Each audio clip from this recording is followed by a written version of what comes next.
बिस्मिल्लाहिर्रहमानिर्रहीम।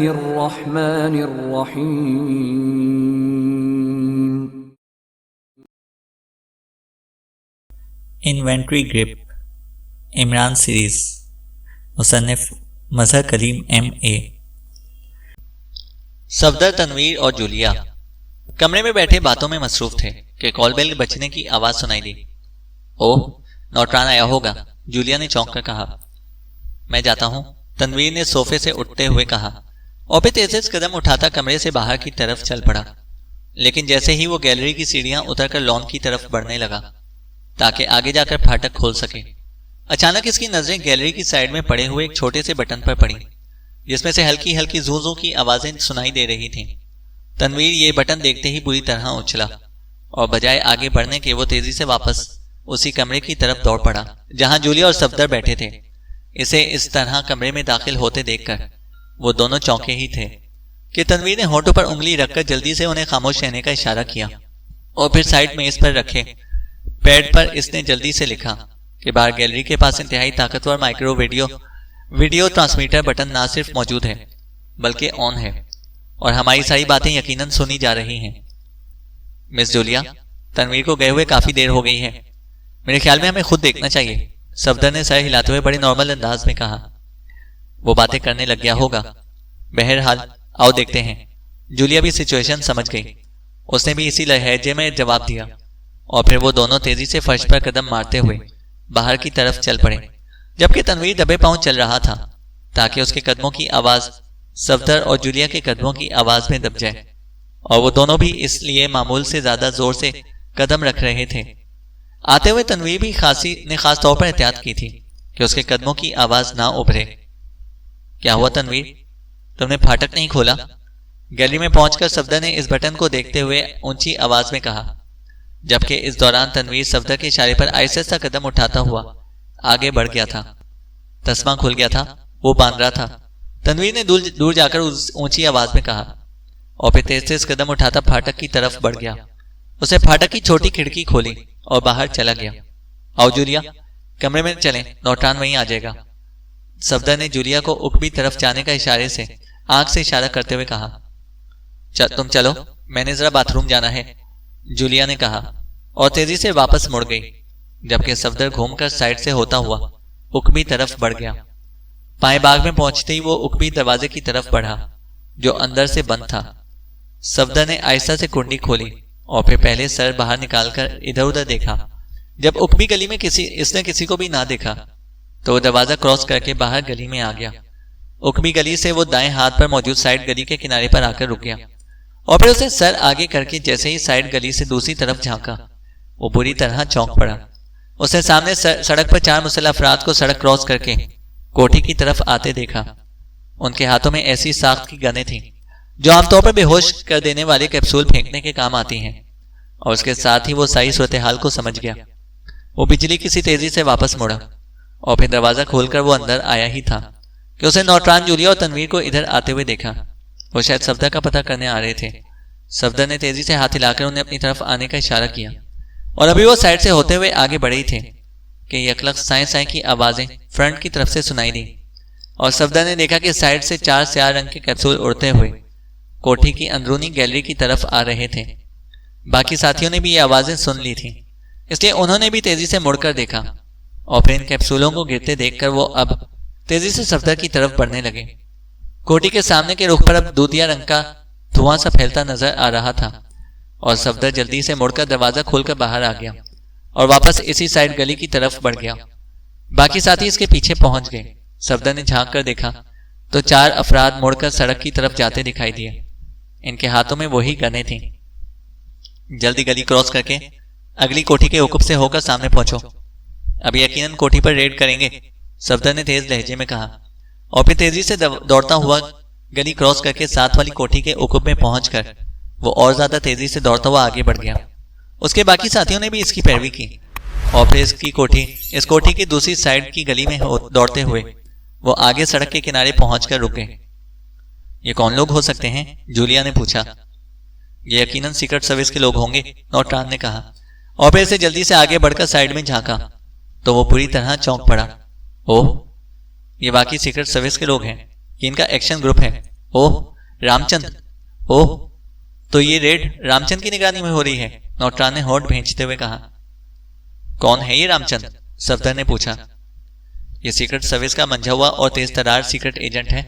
शागिल इस पर बहुत ज्यादा भरोसा करता है, नौटरान ने कहा और सफदर ने सर हिला दिया। अभी हमें कोई नया ठिकाना ढूंढना होगा, जूलिया ने जल्दी से कहा। आइए मेरे साथ, नौटरान ने वापस मुड़ते हुए कहा। नहीं, ये अच्छा चांस है।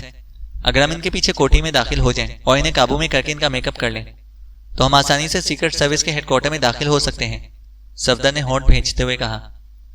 आप अब यहीं ठहरे, मैं अंदर जाकर इनका खात्मा करता हूं, तन्वीर ने अपनी तबीयत के मुताबिक पुरजोश लहजे में कहा। अरे नहीं, आओ, वो सब अभी अंदर हैं और जाहिर है कि हमें वहां ना पाकर वो उकबी तरफ जाएंगे और फिर उकबी गली से इधर आएंगे। इस दौरान हम फाटक के जरिए अंदर आसानी से दाखिल हो सकते हैं, सफदर ने कहा और जूलिया ने सर हिला दिया। और फिर चारों तेजी से सड़क पर आए और फिर वापस अपनी कोठी की तरफ बढ़ने लगे। साइड गली पर रुककर उन्होंने गली में झांका, लेकिन वहां किसी को ना पाकर उन्होंने बिजली की सी तेजी से गली क्रॉस की और फिर वो अपनी कोठी के फाटक पर पहुंच गए। फाटक खुला हुआ था और गैलरी के सामने नौटरान की कार के साथ एक बड़ी सी बंद वैगन खड़ी थी और सामने के रुख पर कोई आदमी नजर ना आ रहा था। सफदर के इशारे पर वो बिजली की सी तेजी से अंदर दाखिल हुए और फिर तीर की तरह दौड़ते हुए इस बड़ी सी वैगन की बिल्कुल सीध में दौड़ते हुए आगे बढ़ने लगे। लेकिन अभी उन्होंने आधा रास्ता ही तय किया था कि यकलक साइड गली से एक मशीन गन बरदार आता दिखाई दिया। इस वक्त सिचुएशन ऐसी थी कि सफदर और इसके साथी बिल्कुल उसके सामने थे। वो इन्हें देखते ही ठिठक कर रुक गए और एक दूसरे लम्हे इसने हाथ में पकड़ी हुई मशीन गन सीधी की ही थी कि तनवीर ने ट्रिगर दबा दिया। एक धमाका हुआ और उसके साथ ही वो मशीन गन बरदार चीखता हुआ उलटकर पुश्त के बल नीचे गिरा। ओह, अब सब लोग आ जाएंगे, सफदर ने होंठ काटते हुए कहा और साथ ही इसने वैगन की तरफ दौड़ लगा दी। बाकी साथी भी इसकी पैरवी में भागे। इसीलिए मैं गैलरी में से किसी के चीखने और दौड़ने की आवाज सुनाई दी, लेकिन वैगन की वजह से ये चारों उसे नजर ना आ रहे थे। और जब वो वैगन के करीब पहुंचे तो उन्होंने गैलरी में से एक आदमी को दौड़कर साइड की तरफ बढ़ते हुए देखा। उसके हाथ में भी मशीन गन थी। क्या हुआ? कोई चीखा है? कैसा धमाका है? इसीलिए मैं वैगन के सामने के रुख से एक और चीखती हुई आवाज सुनाई दी और सफदर जल्दी से वैगन की साइड से आगे बढ़कर जरा सा ऊंचा हुआ तो इस आदमी को दौड़कर इधर साइड में जाते हुए देखा। ओह बॉस, बॉस, किसी ने शामू को गोली मार दी है, साइड से एक चीखती हुई आवाज सुनाई दी। गोली मार दी है? कौन है? गैलरी से साइड की तरफ दौड़ते हुए इस आदमी ने चीखकर कहा। फिर और भी मिली जुली आवाजें साइड की तरफ से उभरने लगी। किसने मारी है गोली? कैसे मारी? अचानक अंदरूनी राहदारी से एक आदमी ने बैरूनी गैलरी की तरफ आते हुए चीखकर कहा। यही रामचंद है, नौटरान ने होठ भेजते हुए कहा। रामचंद खाली हाथ था, इसलिए सफदर ने जल्दी से हाथ में पकड़े हुए रिवॉल्वर का दस्ता आयसा से वैगन की साइड में मारा और टन की आवाज निकलते ही रामचंद उछला और फिर तेजी से वैगन की तरफ बढ़ा। सफदर ने सबको झुक जाने का इशारा किया और वह सब वैगन के टायरों के साथ झुककर चिपक गए। सबसे आगे सफदर था। इसे आगे वाले बम्पर की ओट में लेकर दरमियानी दर्ज से आंखें लगा रखी थी। रामचंद तेजी से दौड़ता हुआ जैसे ही वैगन के करीब आकर साइड में आया, सफदर यकलख्त भूखे उकाब की तरह उस पर झपट पड़ा और दूसरे लम्हे रामचंद एक जोरदार झटका खाकर सफदर के पीछे खड़े नौटरान के बाजुओं में इस तरह जा पहुंचा जैसे फील्डर हिट की हुई गेंद को कैच करता है। और नौटरान ने पूरी मजबूती से एक हाथ उसके मुंह पर और दूसरा इसकी कमर में डालकर मखसूस अंदाज में इसके सर को पीछे की तरफ झटका दिया तो एक लम्हे से भी कम अरसे में रामचंद का फड़कता हुआ जिस्म ढीला पड़ गया। सफदर इस दौरान दबे कदमों दौड़ता हुआ गैलरी से एक सतून के उकुब में जा छुपा था। यहां कोई मौजूद है, ये रिवॉल्वर की गोली से मारा गया है, जल्दी करो, पूरी कोठी में फैल जाओ, साइड से चीखती हुई आवाज सुनाई दी और सफदर ने इन्हें हाथ के इशारे से वैगन के नीचे घुसने का इशारा किया तो वह सब बिजली की सी तेजी से वैगन के नीचे घुस गए। नौटरान ने बेहोश रामचंद को भी अपने साथ ही नीचे घसीट लिया था। सफदर ने देखा कि साइड से उसी वक्त 3 आदमी मशीन गन लिए लॉन में फैलने लगे, जबकि एक आदमी जिसने इन्हें चीखकर फैलने का हुक्म दिया था तेजी से दौड़ता हुआ गैलरी की तरफ बढ़ने लगा और फिर जैसे ही वो सफदर वाले सतून की साइड से होकर अंदरूनी राहदारी की तरफ बढ़ा, यकलख सफदर उछलकर इसकी पुष्ट पर आया और बिजली किसी तेजी से उसे साथ ही धकेलता हुआ राहदारी के अंदर लेकर चला गया। वो आदमी चौंके खुद भी दौड़ रहा था, इसलिए सफदर को उसे आगे की तरफ धकेलने में कोई खास मुश्किल पेश ना आई। लेकिन दौड़ने वाला आदमी रुकते ही तेजी से मुड़ा, लेकिन इसी लम्हे सफदर का हाथ घूमा और रिवॉल्वर का दस्ता पूरी कुव्वत से उसकी पेशानी से टकराया। सफदर ने दस्ता उसकी खोपड़ी पर मारने के लिए हाथ घुमाया था, लेकिन वो आदमी इंतहाई तेज रफ्तारी से सफदर की तवक्का के खिलाफ घूम चुका था, इसलिए दस्ता खोपड़ी पर पड़ने की बजाय उसकी पेशानी पर पड़ा था। दस्ते की यह ज़रब खासी जोरदार थी, इसलिए वो आदमी उलट कर पुश्त के नीचे बल जमीन पर नीचे गिरा जरूर, लेकिन साथ ही सफदर को भी बेख्तियार उछल कर पुश्त के बल नीचे गिरना पड़ा, क्योंकि उस आदमी ने गिरते गिरते घुटने की ज़रब सफदर की नाफ पर जमा दी थी। Boss, boss! वैगन की साइड से एक चीखती हुई आवाज सुनाई दी और साथ ही कोई दौड़कर गैलरी की तरफ आता सुनाई दिया। सफदर इसकी आवाज सुनते ही बिजली की सी तेजी से उछलकर खड़ा हुआ कि दौड़ने वाले आदमी की चीख और मुंह के बल फर्श पर गिरने का धमाका सुनाई दिया।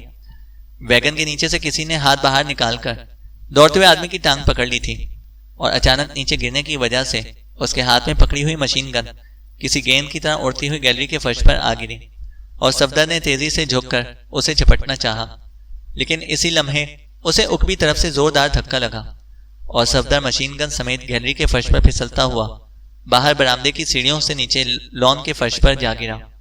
लेकिन नीचे गिरते हुए उसने कलाबाजी खाई और उसके साथ ही रीट रीट की तेज आवाज के साथ ही राहदारी के दहाने पर मौजूद आदमी चीखता हुआ वापस उछलकर पुश्त के बल नीचे राहदारी में गिर गया। ये वही आदमी था जिसे सफदर घसीटता हुआ अपने साथ लेकर गया था। उसे अचानक उछलकर मशीन गन उठाते हुए सफदर को धकेला था, लेकिन सफदर को धकेलकर वो फर्श पर गिरी हुई और अपनी मशीन गन उठाने के लिए झुका था कि सफदर ने कलाबाजी खाते ही फायर खोल दिया था और फिर फायर खोलने के साथ ही वो किसी लट्टू की तरह घूमा और दूसरे लम्हे फर्श से उठने की कोशिश करता हुआ आदमी भी गोलियों की जद में आ गया। अब बाकी तरफ से भी गोलियां चलने और दौड़ते हुए कदमों की आवाजें सुनाई दी और सफदर यकलख्त फर्श पर गोलियों से छलनी आदमी के साथ इस तरह लेट गया जैसे वो भी हिट हो गया हो। वैगन की दूसरी साइड से रिवॉल्वर का धमाका और किसी के चीख कर गिरने की आवाज सुनाई दी और एन इसी लम्हे फर्श पर पड़े हुए सफदर को वैगन के हुक्म से नमोदार होता हुआ एक आदमी नजर आया तो उसे लेटे लेटे ट्रिगर दबा दिया और वह आदमी गोलियों की बौछार में किसी तरह लट्टू की तरह घूमा और हाथ में पकड़ी हुई मशीन गन समेत फर्श पर जा गिरा और साकित हो गया। बाहर आ जाओ, मेरे ख्याल में सब खत्म हो गए हैं, सफदर ने उछलकर खड़े होते हुए चीखकर कहा और इस तरफ को दौड़ पड़ा जिधर से उसे रिवॉल्वर की गोली चलने और किसी के गिरने का धमाका सुना था। रिवॉल्वर की आवाज सुनते ही वो समझ गया था कि उसके किसी साथी ने वैगन के नीचे से दूसरी तरफ खिसक कर किसी को निशाना बनाया है, लेकिन वो इसके खत्म होने की पूरी तसल्ली करना चाहता था। लेकिन जब वो वैगन की साइड से घूमकर दूसरी तरफ गया तो उसने तनवीर को फर्श पर गिरे हुए आदमी की तरफ झुके झुके अंदाज में दौड़ते देखा, तो वो आगे बढ़ने की बजाय तेजी से मुड़कर खुले फाटक की तरफ दौड़ पड़ा। फाटक खुला हुआ था, इसलिए उसे खतरा था कि गोलियों की आवाजें सुनकर जरूर लोग बाहर इकट्ठे हो जाएंगे और खुले फाटक की वजह से सारा मंजर उन्हें साफ दिखाई देगा। वो कम से कम फौरी तौर पर इस मंजर को छुपाना चाहता था।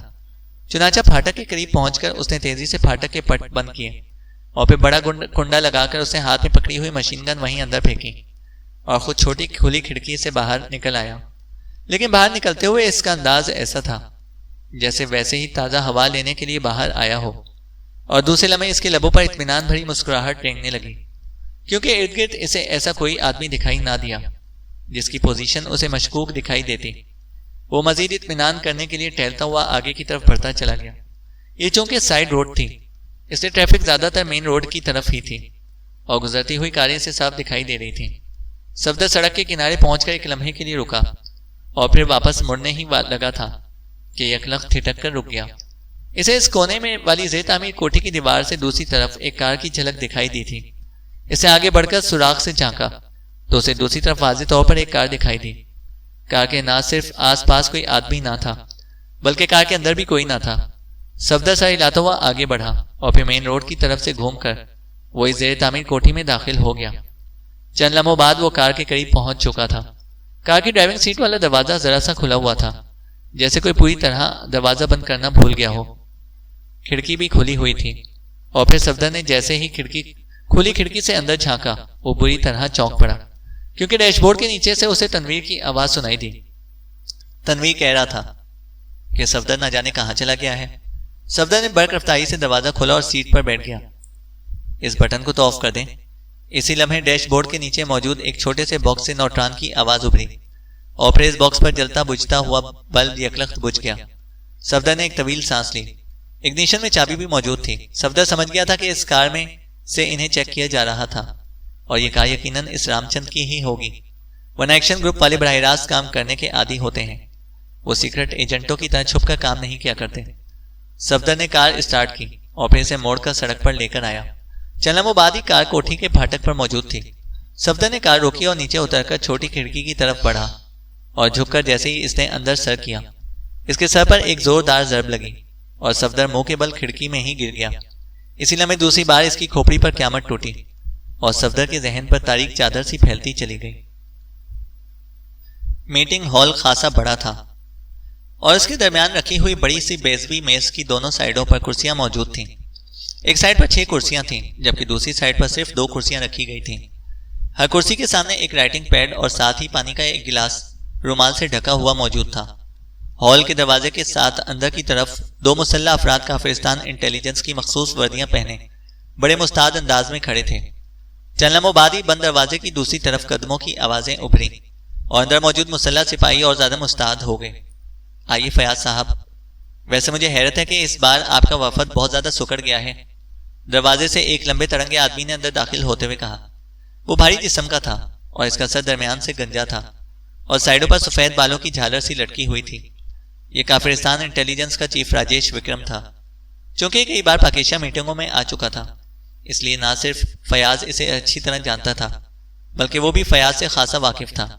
फयाज के पीछे इमरान बड़े मौतबाना अंदाज में चल रहा था। इसके चेहरे पर ऐसे आसार थे जैसे जिंदगी में पहली बार किसी आला सतही मीटिंग में शरीक होने के लिए आ रहा हो। फयाज और इमरान दोनों के जिस्मों पर आम सूट थे। फयाज ने रास्ते में हाथ जोड़कर बड़ी मुश्किल से इमरान से वादा लिया था कि वो काफिरिस्तान दारुल हुकूमत के एयरपोर्ट पर पहुंचते ही कोई ऐसी हरकत नहीं करेगा जिससे फयाज की अफसरी और रोबो दबदबे पर कोई हर्फ आता हो।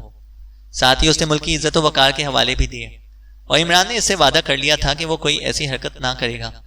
और तब से इमरान वाकई अपना वादा निभा रहा था। वो दरअसल खुद भी संजीदा रहना चाहता था ताकि यहाँ आने का असल मकसद पूरा कर सके। एयरपोर्ट पर राजेश विक्रम ने अपने साथियों समेत इनका इस्तकबाल किया था और इमरान का रस्मी तारुफ कराने के बाद वो इन्हें साथ लिए सीधा मीटिंग हॉल में पहुंचा था, क्योंकि शेड्यूल के मुताबिक बातचीत का इब्तिदाई दौर पहले रखा गया था और बाकी 2 दौर दूसरे रोज होने थे। इमरान का तारुफ असलम रजा और डिप्टी सुपरिंटेंडेंट सेंट्रल इंटेलिजेंस के तौर पर कराया गया था। असलम रजा वाकई डिप्टी सुपरिंटेंडेंट भी था और इमरान ने इसका इंतखाब इसलिए किया था कि वो कदोकामत और जिसामत में ना सिर्फ इससे मिलता जुलता था, बल्कि काफिरिस्तानी हुक्काम अभी तक इससे वाकिफ भी ना थे, क्योंकि वो इसी साल ही पुलिस के एक मखसूस शोबे से ट्रांसफर होकर इंटेलिजेंस में आया था।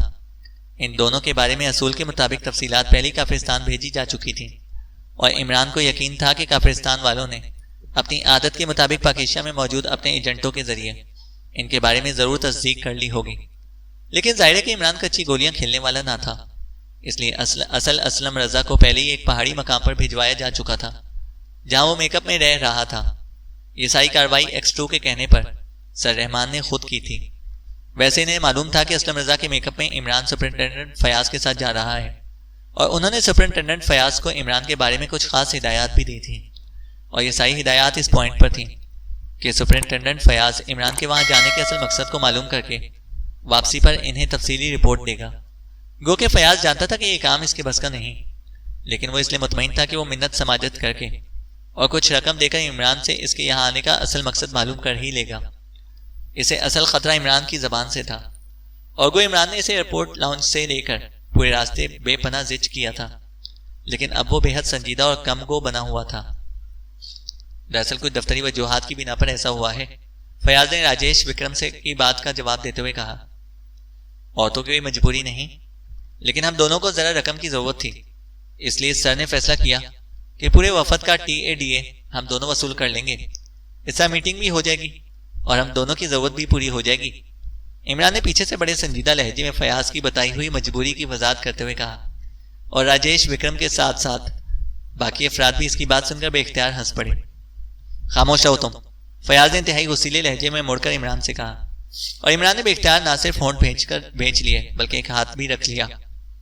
ओह कोई बात नहीं सुपरिंटेंडेंट फयाज साहब, असलम रजा साहब खासे दिलचस्प आदमी लगते हैं, राजेश विक्रम ने हंसते हुए कहा। मैं इनका शुक्रिया अदा कर लूं, क्योंकि इखलाकी तौर पर जब कोई किसी की तारीफ करे तो शुक्रिया जरूर अदा किया जाता है। इजाजत है? इमरान ने मुंह के आगे से हाथ हटाकर बड़े डरे डरे और सहमे से लहजे में फयाज से पूछा। मैंने कहा तुम्हें कि खामोश रहो, तुम पहली बार ऐसी मीटिंग में आए हो, इसलिए तुम्हें यहाँ के प्रोटोकॉल का इल्म नहीं है, फयाज ने काट खाने वाले लहजे में कहा। अच्छा, प्रोटोकॉल? मेरे ख्याल में इससे कोला निकाला जाता होगा। मेरा मतलब है काका कोला, पी कोला, सत्तू कोला। वाह, ये तो वाकई मेरे लिए नया इंकशाफ है। इमरान ने इस तरह सर हिलाते हुए कहा जैसे वाकई इसके इल्म में बहुत बड़ा इजाफा हो गया हो, और फयाज ने बेख्तियार होंठ भींच लिए, क्योंकि उसने महसूस कर लिया था कि इमरान आहिस्ते आहिस्ते खुलता जा रहा है। और फयाज अच्छी तरह जानता था कि अगर इमरान वाकई खुल गया तो फिर उसे रोकना फयाज के ना सिर्फ बस से बाहर होगा, अलबत्ता खुद फयाज को अपने बाल सबके सामने नोचने पड़ जाएंगे। इसलिए वो ना चाहने के बावजूद भी होंठ भींच कर खामोश हो गया। कमाल है, असलम रजा साहब तो वाकई इंतहाई दिलचस्प आदमी साबित हो रहे हैं, राजेश विक्रम ने बेख्तियार हंसते हुए कहा। साबित हो रहा हूं? ओह शुक्र है, वरना कई दिन से मुझे यूं महसूस हो रहा था जैसे मेरे अंदर टूट फूट हो रही हो, और मुझे खतरा लग गया था कि कहीं मैं बाहर से भी ना टूटने लग जाऊं। लेकिन अब आपकी बात सुनकर मुझे बेहद इत्मीनान हुआ है कि मैं साबित हो रहा हूं। वैसे बाय द वे, आपको नजूम या तिब में से कौन से इल्म से शुगफ है? इमरान ने बड़े सादा से और मासूम से लहजे में राजेश विक्रम से मुखातिब होकर कहा। असलम, मैं कह रहा हूं कि खामोश रहो, ये इंतहाई संजीदा मीटिंग है। फयाज से जब रहा ना जा सका तो वो काट खाने वाले लहजे में बोल पड़ा। संजीदा मीटिंग? कमाल है, यानी अब मीटिंग के भी नाम रखे जाने लगे हैं। वाह, मिस संजीदा मीटिंग, फिर तो मिस कलसूम मीटिंग, अरे ओ सॉरी, यहाँ काफिरिस्तान में तो मिस रत्ना मीटिंग, मिस ओमा मीटिंग नाम होते हैं, इमरान ने जवाब देते हुए कहा। लेकिन इस बार राजेश विक्रम इस तरह इमरान को देखने लगा जैसे उसे इसकी जहनी हालत पर शक गुजरने लगा हो।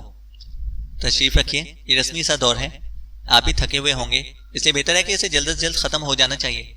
राजेश विक्रम ने अपनी तरफ की दरमियानी कुर्सी घसीट कर बैठते हुए कहा, और इसके साथ ही इसके साथ अंदर आने वाले 5 साथी भी कुर्सियों पर बैठ गए, जबकि फयाज और इमरान दूसरी साइड पर आ चुके थे। फयाज भी सर हिलाता हुआ बैठ गया और इमरान भी इस तरह कुर्सी पर बैठ गया जैसे इतना लंबा सफर इसने इस कुर्सी पर बैठने के लिए ही किया हो। वाह, पानी भी मौजूद है, लेकिन राजेश विक्रम साहब, छुरी तेज है या कुंद? इमरान ने पानी के गिलास पर रखा हुआ रुमाल एक तरफ हटाते हुए कहा। छुरी? क्या मतलब? राजेश विक्रम इमरान की बात सुनकर इस बुरी तरह चौंका कि इमरान भी हैरान होकर उसे देखने लगा। राजेश विक्रम का ये रद्देअमल उसकी तवक्का के भी खिलाफ था। ओह, आप तो डर ही गए, कमाल है, इतने बड़े अफसर और छुरी के नाम से ही डर जाएं, जबकि अपने फयाज साहब तो छुरियां तेज करने में दूर दूर तक मशहूर हैं। यूं फयाज साहब, इमरान ने फयाज की तरफ रुख करते हुए कहा। शट अप, तुम हद से ज्यादा बढ़ते जा रहे हो। फयाज इस बार हलक के बल चीख उठा। वाकई तेज है, चीख बता रही है, लेकिन फयाज साहब, आपने अभी तक पानी तो नहीं पिया, फिर छुरी कैसे आपके हलक तक पहुंच गई? इमरान ने यकीन न आने वाले लहजे में कहा। ओह, मैं समझ गया, तो आपका मतलब था कि जानवर को ज़बह करने से पहले पानी पिलाया जाता है। राजेश विक्रम ने होंठ दबाते हुए कहा, और इस बार कदे सख्त लहजे में कहा था जैसे से इमरान की बात नागवार गुजरी हो। प्लीज असलम रजा साहब, प्लीज। फयाज से और तो कुछ ना बन सका, तो इसने मेज की साइड पर करके दोनों हाथ जोड़ दिए, लेकिन उसका चेहरा बता रहा था कि वो न जाने किस तरह अपने आप को कंट्रोल कर रहा था। बिल्कुल प्लीज, बल्कि मुकम्मल प्लीज हूं। छुरी तेज हो तो तकलीफ बिल्कुल नहीं होती, और तकलीफ ना हो तो ज़बा होने वाला प्लीज ही होता है। इमरान ने इस तरह से हिलाते हुए जवाब दिया जैसे इसे वाकई इत्मीनान हो गया हो। असलम रजा साहब, क्या ये मीटिंग मुलतवी कर दी जाए? इस बार राजेश विक्रम ने होंठ चबाते हुए कहा। मुलतवी? ओ नहीं जनाब, फिर मुझे टीए कैसे मिलेगा? हमारे बड़े बॉस बड़े बाअसूल हैं, इमरान ने फौरन ही जवाब दिया। तो फिर आप? राजेश विक्रम ने होंठ चबाते हुए कहना शुरू किया। खामोश हो जाऊं, यही कहना चाहते हैं आप? ठीक है, अब मैं खामोश, क्योंकि टीए खतरे में पड़ रहा है, इमरान ने बड़े मौतबाना लहजे में कहा, और इतनी मजबूती से होंठ भेज लिए कि जैसे इसे खतरा हो कि मुंह के अंदर मौजूद कोई भूला भटका लफ्ज बाहर ना निकल आए। शुक्रिया। हाँ तो सुपरिंटेंडेंट फयाज साहब, पहले तो मैं हुकूमत काफिरिस्तान की तरफ से आपका शुक्रिया अदा करता हूँ कि आप यहाँ पर तशरीफ लाए। राजेश विक्रम ने नॉर्मल होते हुए रस्मी अंदाज में सुपर फयाज से मुखातिब होकर कहा। मैं हुकूमत काफिरिस्तान का मशकूर हूँ, और अब अपनी हुकूमत की तरफ से यकीन दिलाता हूँ कि बाहिमी दोस्ती को हमेशा तरजीह दी जाएगी। सुपर फयाज ने भी जवाब में रटे रटाए फिक्रे दोहराते हुए कहा। सबसे पहले और इब्तिदाई दौर में हम एजेंडे की पहली शिक के बारे में बात करेंगे, और हमारे लिए ये बेहद अहम है। आपके मुल्क में चंद रोज बाद शुगरान के सदर दौरे पर आने वाले हैं। आपने यकीनन इनकी आमद पर हिफाजती इंतजाम किए होंगे। हम चाहते हैं कि इंतजामात की तफसीलात हमारी सर्विस को भी मुहैया की जाए। राजेश विक्रम ने बराह रास्त पहली शेख पर बात करते हुए कहा। I am sorry mister Rajesh, मेरी हुकूमत ने इसे तस्लीम करने से इनकार कर दिया है। सुपरिंटेंडेंट फयाज ने रूखा सा जवाब देते हुए कहा। आप इन इंतजामात की तफसील क्यों जानना चाहते हैं? अचानक इमरान बोल पड़ा, लेकिन इस बार इसका लहजा इस कदर संजीदा था कि राजेश विक्रम ने चौंक कर उसे देखा और फिर इमरान के चेहरे पर छाई हुई बेपनाह संजीदगी देखकर वो और भी ज्यादा चौंका। दरअसल हमारी हुकूमत का ख्याल है कि इस तरह दोनों मुल्कों के इंटेलिजेंस की तरफ से किए गए इंतजामात को बेहतर बनाने में मदद मिलेगी। देखिए, जब हमारे मुल्क में कोई ऐसी शख्सियत तशरीफ लाएगी तो हम इंतजामात की तफसीलात आपकी हुकूमत को मुआहदे के मुताबिक मुहैया करने के पाबंद होंगे। राजेश विक्रम ने संजीदा लहजे में जवाब दिया। सॉरी मिस्टर राजेश, मैंने कह दिया कि हमारी हुकूमत ने इस शिक को तस्लीम करने से इनकार कर दिया है, इसलिए मेरे ख्याल में इस पर मजीद बात करना फजूल है। सुपरिंटेंडेंट फयाज ने इमरान के बोलने से पहले ही जवाब दे दिया। सर, हमारी हुकूमत ने इस कदर बेलचक इनकार नहीं किया, बल्कि हमारे लिए मशरूत कर दिया है कि अगर वाकई इससे कोई फायदा हो सकता है तो हम हुकूमत से मंजूरी लेकर इसे मंजूर भी कर सकते हैं। इमरान ने फयाज के पैर पर पैर रखकर दबाते हुए कहा। ओह अच्छा, ठीक है, लेकिन इस बारे में इख्तियारात तो आपके पास हैं, आप खुद ही फैसला कर लें। फयाज ने जानबूझकर सारा बोझ इमरान के कंधों पर शिफ्ट करते हुए कहा। ओह, क्या मतलब? क्या आपको ये इख्तियार है? लेकिन वफद के कायद तो फयाज साहब हैं। राजेश इस खिलाफ मामूल बात पर वाकई हैरान हो गया था। फयाज साहब दुरुस्त कह रहे हैं। दरअसल मैं शुगरान के सदर के दौरे के तमाम हिफाजती इंतजामात का बराह रास्त निगरान हूँ, और वैसे भी इनके दौरे के तमाम हिफाजती इंतजामात की तफसीलात मैंने ज़ाती तौर पर तैयार की हैं और हुकूमत ने मेरी तैयार करदा तफसीलात मनोअन कबूल कर ली हैं, इसलिए फयाज साहब ऐसा कह रहे हैं। इमरान ने तिहाई संजीदा लहजे में कहा। ओह, फिर तो वाकई आपसे इस बारे में तफसीली बात हो सकती है। मेरा ख्याल है कि मेरे जवाब से आप मुतमईन हो गए होंगे, राजेश ने मुस्तरद भरे लहजे में कहा, जैसे इमरान की बात से उसे कोई अहम पॉइंट मिल गया हो। आप अपने पॉइंट की जरा मजीद वजाहत कीजिए कि आपको किस किस्म की तफसीलात दरकार हैं, इमरान ने तिहाई संजीदा लहजे में कहा। और अब मीटिंग के बाकी शुरा के साथ साथ फयाज खुद भी हैरान होकर इमरान को देख रहा था कि इमरान किस कदर मंझे हुए अंदाज में बात कर रहा था, जैसे उसकी सारी जिंदगी इस किस्म की मीटिंगों में ही गुजर गई हो। इसकी वजाहत मेरे साथी गाजर करेंगे, क्योंकि उन्होंने इस शेक पर पेपर वर्क किया है। राजेश ने अपने साथ बैठे हुए एक दुबले पतले आदमी की तरफ इशारा करते हुए कहा। मैं अर्ज करता हूँ, असलम रजा साहब ने दुरुस्त बात की है कि आखिर किस किस्म की तफसीलात के लेन देन का मुआहिदा होना चाहिए। देखिए, एक तो ऐसी तफसीलात होती हैं जो अखबारात में भी आती रहती हैं और अवाम को भी और आम पुलिस अफसरान को भी इनका इल्म होता है, ये कोई अहमियत नहीं रखती। जबकि दूसरी किस्म की तफसीलात वो होती हैं जो दौरे पर आने वाली हर शख्सियत के मखसूस और खुफिया प्रोग्रामों के बारे में तय की जाती हैं। ऐसी तफसीलात बेहद अहम होती हैं और अगर इनका बाहमी लेन देन हो सके तो इस तरह काफिरस्तान और पाकिस्तान दोनों मुल्कों के इंटेलिजेंसेस को फायदा पहुंच सकता है और एक दूसरे की मुहैया करदा तफसीलात आइंदा दौरों पर काम भी आ सकती हैं। दुबले पतले गाजर ने बड़े संजीदा से लहजे में कहा। लेकिन ये खुफिया प्रोग्राम अवामुन्नास के लिए तो खुफिया हो सकते हैं, दूसरे मुल्कों के लिए तो खुफिया नहीं हो सकते। यकीनन हर मुल्क के एजेंट ऐसे दौरों से कबल अपनी हुकूमतों के लिए वर्क करते रहते हैं, इसलिए इन प्रोग्रामों की तफसीलात बाकी मुल्कों के साथ साथ काफिरस्तान के एजेंटों ने भी हासिल करके पहुंचा दी होंगी। फिर इस मुजव्विजा मुआहिदे का क्या जवाब बाकी रह जाता है? इमरान ने जवाब दिया। ओह, हमारा मकसद खुफिया प्रोग्रामों के बारे में मालूम करना नहीं, बल्कि इनके लिए किए गए हिफाजती इंतजामात तक महदूद है, गाजर ने चौंक कर जवाब दिया। और इमरान इस तरह हंस पड़ा जैसे गाजर ने बच्चों जैसी बात की हो। आप क्या कह रहे हैं? जब तफसीलात आपको मुहैया की जाएंगी तो क्या ये खुफिया प्रोग्राम खुफिया रह जाएंगे? इन्हीं प्रोग्रामों की तफसीलात के बारे में आप मुआहिदा करना चाहते हैं, लेकिन क्या ऐसा मुमकिन है कि प्रोग्राम तो खुफिया रहें लेकिन उनकी तफसीलात मुहैया कर दी जाए? इमरान ने कहा और गाजर बे इख्तियार होंठ काटने लगा। जाहिर है कि इमरान की बात का जवाब उसके पास ना था और उसका चेहरा बता रहा था कि वो अपने आप को सख्त उलझा हुआ महसूस कर रहा है। चलिए ऐसे ही सही, हम भी तो ये खुफिया प्रोग्राम और इनकी तफसीलात आपकी हुकूमत को मुहैया करने के पाबंद होंगे, राजेश विक्रम ने अपने साथी की बात को संभालते हुए कहा। ठीक है, लेकिन एक पॉइंट और है। हर गैर मुल्की शख्सियत के किसी दूसरे मुल्क की आमद पर खुफिया प्रोग्राम बनाए जाते हैं, लेकिन ये खुफिया प्रोग्राम भी दो तरह के होते हैं। एक ऐसे प्रोग्राम जिनका ताल्लुक सिर्फ इन दो मुल्कों तक ही महदूद रहता है, जबकि दूसरे ऐसे प्रोग्राम जिनका ताल्लुक इन दो मुल्कों के साथ दूसरे मुल्कों के साथ भी होता है। मेरा मतलब ऐसे प्रोग्राम जिन्हें बैनुल अक़वामी अहमियत हासिल होती है। इमरान ने कहा। आपकी बात दुरुस्त है जनाब, और ये बात हम भी जानते हैं कि बैनुल-अक़वामी टाइप के प्रोग्राम जिनमें ज़्यादातर खुफिया बातचीत शामिल होती है, कोई भी हुकूमत दूसरे को नहीं बता सकती। इसलिए ऐसे प्रोग्राम तो कतन इस मुआहदे की रेंज से आउट होंगे। सिर्फ ऐसे प्रोग्राम जिनका ताल्लुक दोनों मुल्कों से ही हो। हमारा मतलब है कि सिर्फ इन प्रोग्रामों तक है, राजेश ने जवाब देते हुए कहा। और इमरान दिल में मुस्कुरा दिया। वो राजेश को असल पटरी पर चढ़ा चुका था, लेकिन राजेश को इसका एहसास तक ना हुआ था। आप अपनी बात मिसाल से वाज़ेह कर सकते हैं? मेरा मतलब कोई ऐसा प्रोग्राम जिसकी मिसाल आप दे सकें? इमरान ने बड़े संजीदा लहजे में कहा। मिसाल क्या दी जाए? मेरा मतलब है कि ऐसा प्रोग्राम यूं समझ लीजिए कि जैसे हमारे मुल्क में गैर मुल्की शख्सियत आती है और इस मुल्क ने हमें कोई खास चीज दी होती है और फिर वो इस चीज की कारकर्दगी भी चेक करना चाहती है ताकि इसे पता चल सके कि क्या हमारे मुल्क के माहिरीन इस चीज को बेहतर तौर पर ट्रीट कर सकते हैं या नहीं। बस ऐसे ही समझ लें कि कोई वाज़ेह मिसाल तो मेरे जहन में नहीं आ रही, राजेश ने बुरी तरह उलझे हुए लहजे में कहा। मैं कुछ आपका मतलब समझ गया हूं। मेरे जहन में एक मिसाल आ रही है। मसलन फर्ज कर लेते हैं कि हुकूमत शुगरान ने हमें एक मखसूस आबदोज दी है और अब वो इसे चेक करना चाहते हैं ताकि देख सकें कि क्या हमारे माहिरीन इसकी कारकर्दगी को सही तौर पर समझ भी रहे हैं या नहीं। इमरान ने सादा से लहजे में कहा। ओह जी हाँ, मेरा मतलब भी यही था, राजेश ने फौरन ही जवाब दिया। इसकी आंखों में चमक उभर आई थी। चलिए, बात तो वाज़ेह हो गई। अब ये बता दीजिए कि इस मिसाल को सामने रखकर किस किस्म के हिफाजती इक़दामात की तफसीलात एक दूसरे मुल्क को सप्लाई की जाएंगी।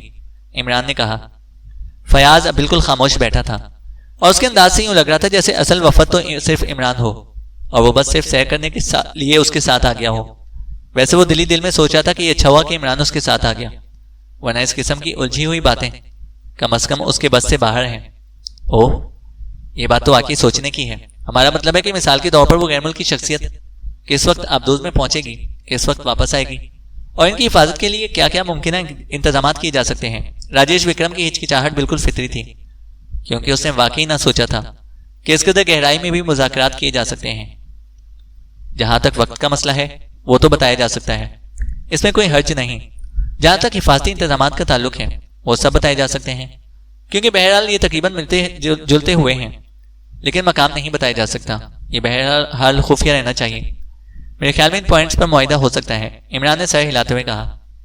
ओह, आप बिल्कुल दुरुस्त कह रहे हैं। हमें मकाम से कोई मतलब भी नहीं है, क्योंकि इंटेलिजेंस का मसला नहीं है। अलबत्ता वक्त और हिफाजती इंतजाम हो सकते हैं, क्योंकि वक्त का हिफाजती इंतजाम से बड़ा गहरा ताल्लुक होता है। राजेश का लहजा इस कदर मुसरत से भरपूर था कि सभी से वाज़ेह तौर पर महसूस कर रहे थे। लेकिन वक्त के मामले में भी एक पॉइंट काबिल गौर है। वक्त तो आबदोज में जाने का भी हो सकता है और वहां से आने का भी, और इस आबदोज की कारकर्दगी चेक करने का भी। मेरा मतलब है कि वो वक्त जिस वक्त की कारकर्दगी चेक करने के लिए आबदोज की मशीनरी चालू की जाएगी, इनमें से कौन सा वक्त इंटेलिजेंस के लिए फायदेमंद साबित हो सकता है? इमरान ने कहा।